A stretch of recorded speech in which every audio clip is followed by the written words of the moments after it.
बिस्मिल्लाहिर्रहमानिर्रहीम। आज हम स्टार्ट करने जा रहे हैं इंट्रोडक्शन टू अकाउंटिंग। और अकाउंटिंग को समझने से पहले हमें कुछ चीज़ें पता होनी चाहिए, जैसे कि एंटिटी क्या होती है और एक बिजनेस क्या होता है। स्टार्ट करूंगा मैं बिजनेस से। बिजनेस ऐसे इकोनॉमिक सिस्टम को कहते हैं जहाँ पे गुड्स और सर्विसेज एक्सचेंज करी जाती हैं, मनी के लिए, पैसे के लिए, या किसी और चीज़ जो पैसे के इक्विवेलेंट हो। इसको हम बिजनेस कहते हैं।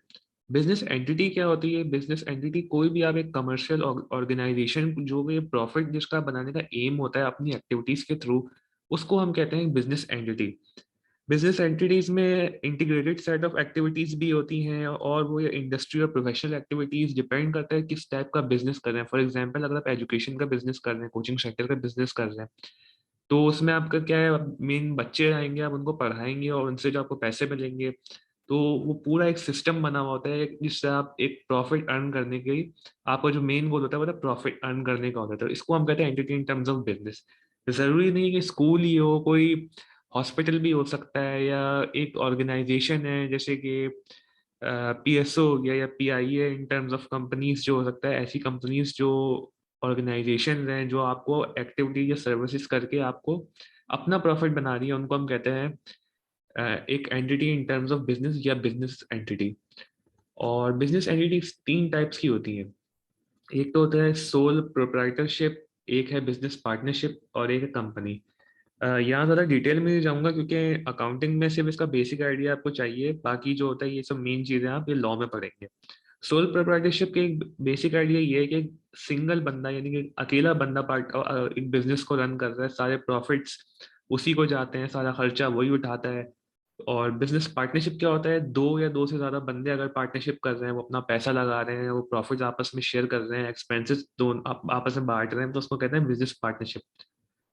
कंपनी क्या होता है? कंपनी ये कि इसमें को शेयर होल्डर्स होते हैं जो बहुत डायरेक्टर्स मैनेजमेंट को वो करते हैं, अपॉइंट करते हैं, और फिर जो डायरेक्टर्स और मैनेजमेंट होते हैं वो डे टू डे आपके बिजनेस को रन करते हैं, और जो प्रॉफिट्स वगैरह होते हैं वो जो शेयर होल्डर्स को जाते हैं, फिर शेयर होल्डर्स उसमें से डिविडेंड बांटते हैं।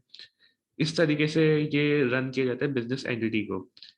अच्छा, मेन चीज जो है इसमें अकाउंटिंग में, वो है एसेट्स और लायबिलिटीज। शायद आपने नाम सुना हो या ना सुना हो, लेकिन जब तक अकाउंट्स पढ़ते रहेंगे इन दोनों का जिक्र हमेशा आता रहेगा। इसकी हम स्टार्ट में डेफिनेशन देखते हैं कि एसेट्स और लायबिलिटीज होती क्या है। एसेट्स हम ऐसी चीज को कहते हैं जो कंपनी ओन करती है या उसके पास कोई राइट टू यूज होता है, और इसका मेन पर्पस जो होता है वो जनरेट करना होता है रेवेन्यू कंपनी के लिए या किसी भी एंटिटी के लिए। और एसेट की दो टाइप्स होती हैं, एक होती है फिक्स्ड एसेट्स और एक करंट एसेट्स। फिक्स्ड एसेट्स और करंट एसेट्स में फर्क ये है कि करंट एसेट्स तो वो होते हैं जो आप एक साल के अंदर यूज करेंगे, एक साल से ज्यादा का पीरियड में वो जनरेट नहीं होते। और फिक्स्ड एसेट्स या इनको नॉन करंट एसेट्स भी हम कह सकते हैं, ये एक से ज्यादा टाइम पे आपको फायदा पहुंचाएंगे। और एक ज्यादातर ये एक ईयर से ज्यादा आपको फायदा पहुंचाएंगे, और ज्यादा 5 से 6 साल हो गया या 10 से साल, वो डिपेंड करता है कि इसकी कितनी लाइफ है। तो एसेट्स की मेन डेफिनेशन तो यही हो गई कि ऐसी चीज जो आपको, जिसको आपके ऊपर आप रेवेन्यू जिससे जनरेट करेंगे और जिसको आपके ऊपर कंट्रोल है। लाइबिलिटीज क्या होता है? लाइबिलिटीज बिल्कुल एसेट का ऑपोजिट है। ऐसी चीज जो आपको, जिससे आपका इकोनॉमिक बेनिफिट, या जैसे एसेट में तो आ रहा है, इधर लाइबिलिटी में आपका इकोनॉमिक बेनिफिट जाएगा। ये इसकी आप पर एक एक कर्ज टाइप की चीज है जो आपको कभी फ्यूचर में पे करनी होगी। जैसे कि आप कभी लोन लेंगे तो वो आपके लिए लाइबिलिटी होगी क्योंकि आप उसको ओन नहीं करते, वो आपके ऊपर एक एहसान है किसी का।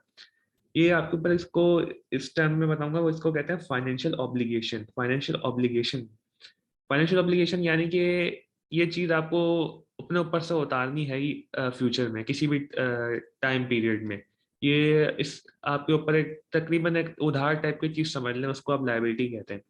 लाइबिलिटीज भी दो टाइप की होती हैं, करंट लाइबिलिटी और non current liability. Current liability जैसे करंट एसेट है, वो साल के अंदर अंदर आपको सेटल करना होता है। और नॉन करंट लाइबिलिटी ऐसा है जो आपको एक लॉन्ग पीरियड ऑफ टाइम, जैसे कि बैंक लोन आपने ले लिया तो 10 साल के लिए, तो नॉन करंट लाइबिलिटी हो गया वो आपकी। इसकी एग्जाम्पल सब जैसे एसेट की ये हो गई कि मशीन है, कोई भी मशीन हो गई, जैसे प्रिंटिंग मशीन हो गई या कंप्यूटर हो गया, तो ये आपका एसेट है। लैंड हो गया, वो आपका एसेट है। जमीन आपने खरीद ली, आपका एसेट है। अकाउंट रिसीवेबल का मतलब कि आपने किसी को पैसे दिए हुए हैं और वो आपको पैसे वापस आएंगे, वो आपका अकाउंट रिसीवेबल होगा। अकाउंट पे अब लाइबिलिटी एग्जांपल ये अकाउंट पेबल हो गया। अकाउंट पेबल यानी आपने किसी से उधार लिया, फॉर एग्जांपल 10,000 रुपीज लिए, तो जो 10,000 रुपीज आपने लिए हैं, जो आपके लिए अकाउंट्स पेबल बन गया, नहीं है वो 10,000 रुपीज आपको वापस करने हैं, तो ये आपका अकाउंट पेबल है।